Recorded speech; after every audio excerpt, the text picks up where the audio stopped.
Today's adventure brings us to quaint coastal towns, some icons of American literature and pop culture, and an exploration of Salem, Massachusetts. Is Salem just a one-hit wonder? Come hit those holiday roads and explore with us down the Witch's Road.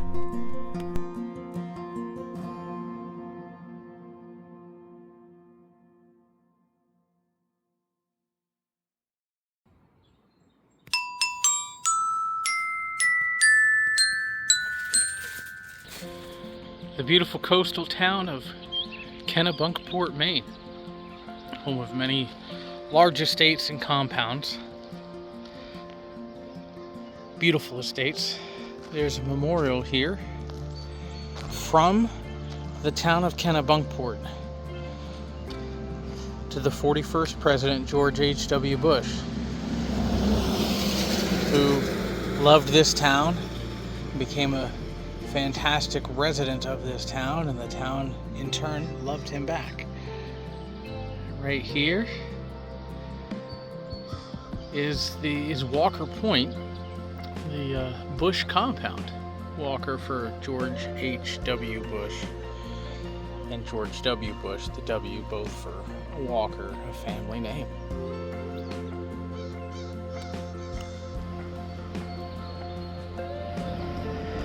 The comedy movie Welcome to Mooseport was actually loosely based off of the dynamic here of the Bushes in Kennebunkport, with Ray Romano playing the local Mooseport, Maine resident, and Gene Hackman playing the role of the president coming on into the town, running for mayor. But for all accounts, the Bush family and the town and residents of Kennebunkport have had a very warm and friendly relationship. The house is not open for public tours. It is still private property, but it's still just fantastic to get some type of attachment with our history, with our the closeness to our president. Art on the hill. I assume that there are studios and arts inside the building there. But right here is a large easy chair. About 5'7" for myself. I come right up to, just a little bit short of the side of the armrest. So I'm going to assume that this is about 12 feet tall. I don't know how comfortable that would be. It looks like there's a hook. Now, obviously it could have put a little sign as to information about the artist or an event or an exhibit or whatnot. A little hook in the back of the chair, and this is made of a hard material that is not quite conducive for comfort in an easy chair, but still, the artistry with the legs and the knob legs right there, really neat. Roadside attraction in Kittery, Maine. Art on the hill. Just in the neighborhood of Dover, New Hampshire, at 28 Union Street. And 28 Union Street no longer exists, actually, but it was the original birthplace, 1984, of Mirage Studios, the founders of Teenage Mutant Ninja Turtles, Leonardo, Donatello, Raphael, and Michelangelo, in the sewer. So it is fitting that they have the manhole cover here as a memorial to their birthplace. There's a historical marker down the street. We'll check that out. Now the rest of Union Street's down there, and we come on over, and the historical marker is right here, right at the end of the road, a creation of the Teenage Mutant Ninja Turtles.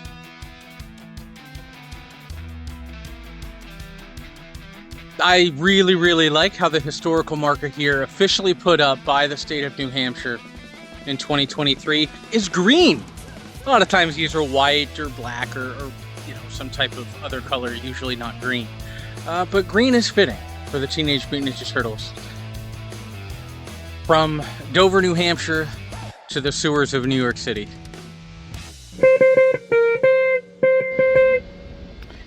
We are in the city of Concord, New Hampshire.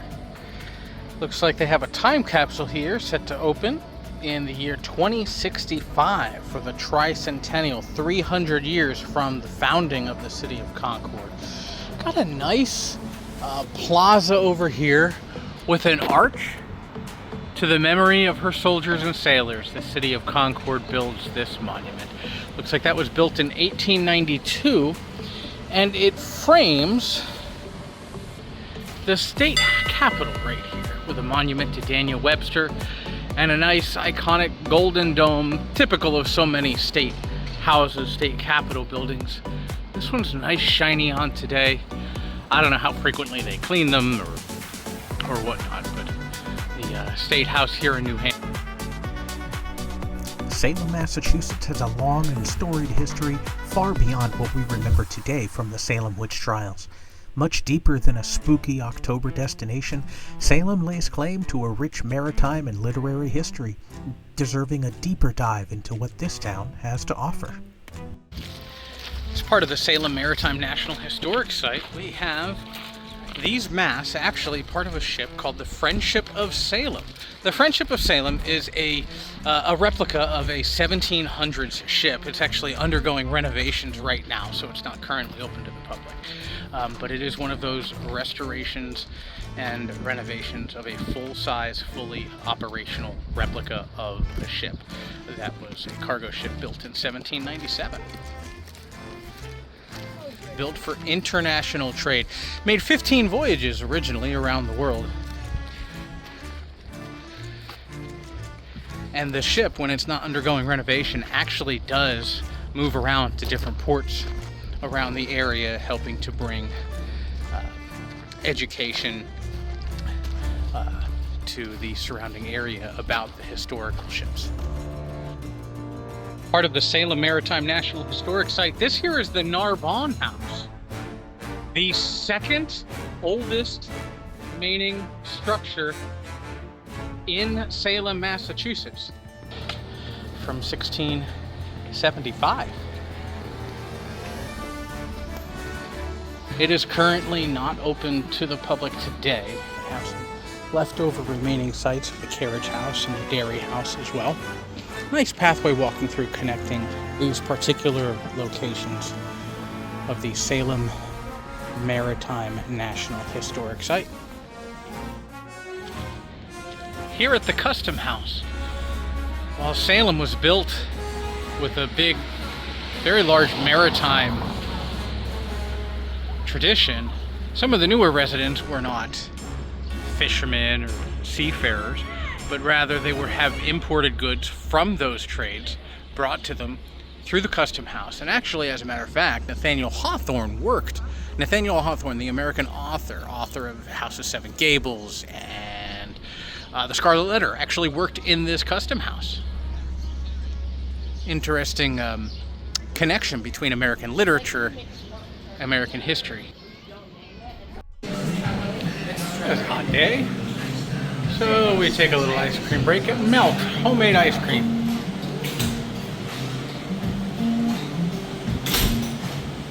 Made on site, real ingredients. Nice and cool and refreshing, quite tasty. Of course, any visit to Salem brings discussions of witches, so we found some pop culture locations, and then we explored the historical reality of the sad affairs of 1692. Here in Salem, in Witch City, we have a monument to Elizabeth Montgomery as Samantha Stevens from that classic show Bewitched. Remember when I was a kid, sometimes I try to twitch my nose and see if I can make things happen. Didn't work, but always loved watching the show on reruns. Fun little homage to classic TV. This here is Salem Common. Right across the street from Salem Common, we have Phillips Elementary School, erected in 1883. And if this building, which is no longer a functioning school, it was decommissioned in 1992, if this school looks any familiar to you, you may want to reference the movie Hocus Pocus. Hocus Pocus, filmed right at that same time, was filmed, at least partially here, on location in Salem. Here's the exterior of the school, and some film scenes were shot actually in the park here as well. Nice, beautiful scene from Salem, Massachusetts. Out on the water, here on Ocean Avenue. And as we pan across, we come across this house right over here. Now you may recognize as Max and Danny's house from Hocus Pocus. Now it is a private residence, so I don't want to get too close and be creepy. But it's a beautiful location right on the water. Be able to use as a home-based location for Hocus Pocus. Here in Salem, we're at the Old Town Hall. The Old Town Hall, obviously of historic value, but it is also the place of a famous Halloween party that took place when Winifred Sanderson cast a spell on everybody in here. Ben Midler's character busting out an "I put a spell on you" from classic Hocus Pocus. The Old Town Hall in Salem. Beautiful square, brick building square, brick plaza here in Salem. We have the Ropes Mansion, built between 1727 and 1729, but this may also be familiar as Allison's house from Hocus Pocus. Another filming location here in Salem, Massachusetts. And as we go down, actually right between the Ropes Mansion and the Witch House, we have the first church in Salem, the Unitarian Universalist Church, founded in 1629. Salem, of course, being part of the Massachusetts Bay Colony, which was founded in 1630. But this Unitarian Universalist Church, founded in 1629, the first church in Salem. Very historic section right down here of sights to see.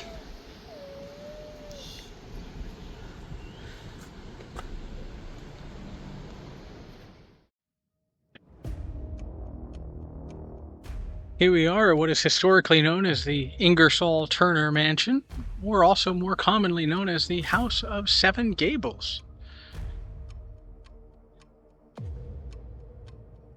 Nathaniel Hawthorne's work is all about this property here.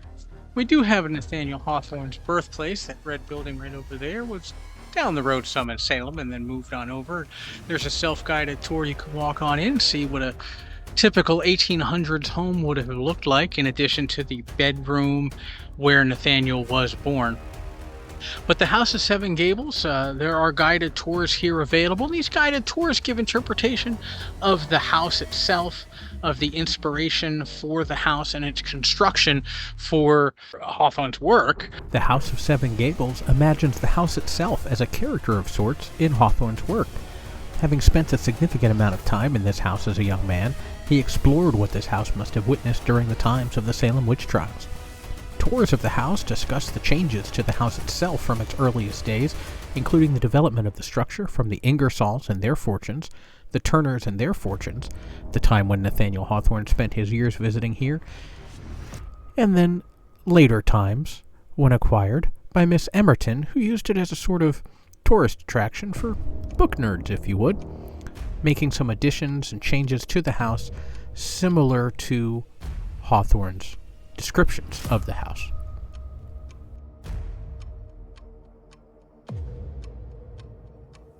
Much of the interpretation of the house highlights how Hawthorne attempts to peel back the facade of societal structures and correlates this with the disparities of the wealth of the owners over the decades.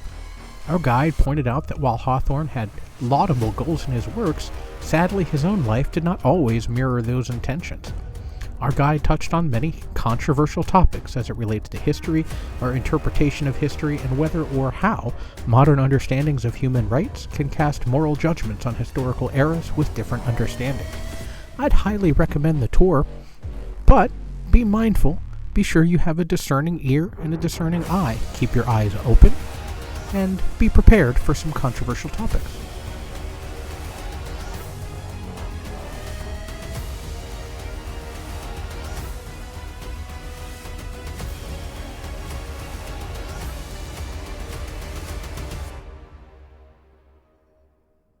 old Hawthorne family tombstones. I don't know specifically if they are related to Nathaniel Hawthorne, but since he worked here and his family was from here, I would believe that they are.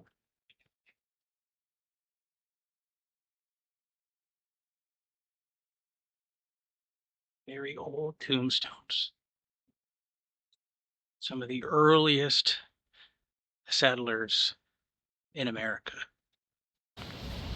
Here in Salem is an example of a very, very old cemetery. Some of these headstones from the 1600s, 1700s. Now these in the cemetery here does not lay any of the folks from the Salem Witch Trials of 1692. However, there is a memorial that's been built here by a member of the by a survivor of the Holocaust, who felt that other peoples who were killed indiscriminately or needlessly should be memorialized. And so these stones around represent the names, the dates, and the method of death of those accused of witchcraft, the Salem Witch Trials.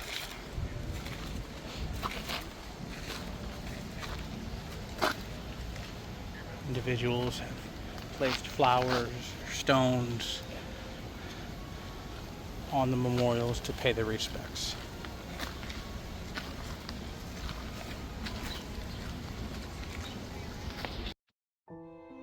We are at the Witch House.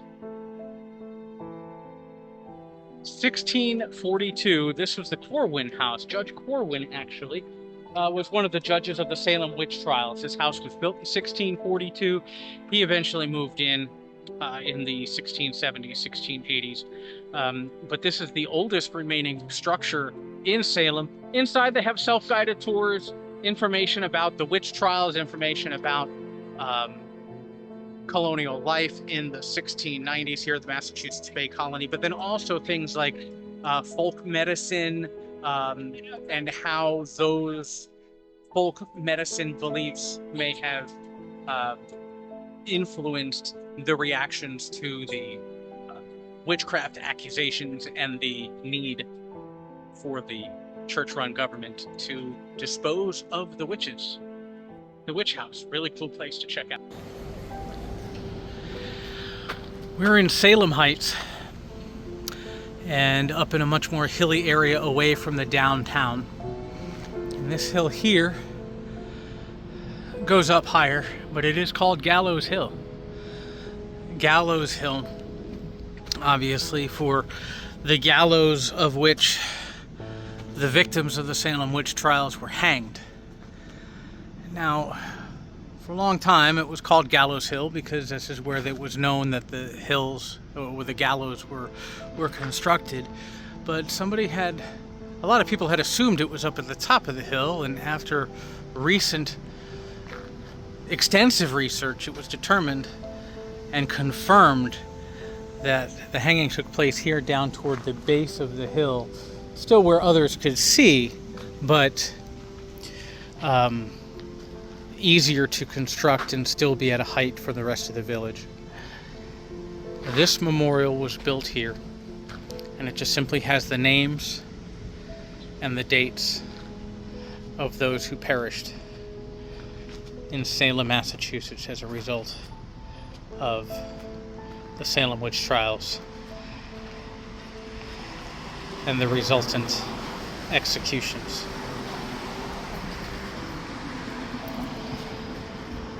A somber memorial for individuals wrongly judged and put to death in a fear-based society. Fear from some of those in charge, but then also fear by those leading the theocratic church-state hybrid government. Their religious beliefs had prevented them from recognizing the difficulty of holding a theocratic government with a growing population who may not have understood their views, and where an intermingling of folk ideas of medicine or behavioral development led them to believe that demonic or satanic activity was amongst their population, and their religious culture required them to eradicate the demonic activity amongst their theocratic church state, which was designed to be an example for the world of how a theocratic church state could operate for good. Some could say that it was a good idea that was doomed to failure from the very beginning. If you study their theology and the history and the difficulties. But these individuals, 19 altogether, suffered the ultimate fate. A lot of hoopla around Salem, and a lot of, occult and paganism around, capitalizing on the Salem Witch Trials and those types of events for tourist traps and things along those lines. We tried to stay away from those types of things. We've done some of them before in the past, and by all means you can check those out. But there is a lot to do in Salem outside of all of that. If you get to the historical, economic, and commercial aspects. History can be very complicated at times, and Salem, Massachusetts is a prime example where the intersection of history, interpretation, capitalization, and exaggeration can yield quite interesting results. But we enjoyed our time digging deep into the history of Salem, Massachusetts, and we look forward to you joining us as we head on up to Boston.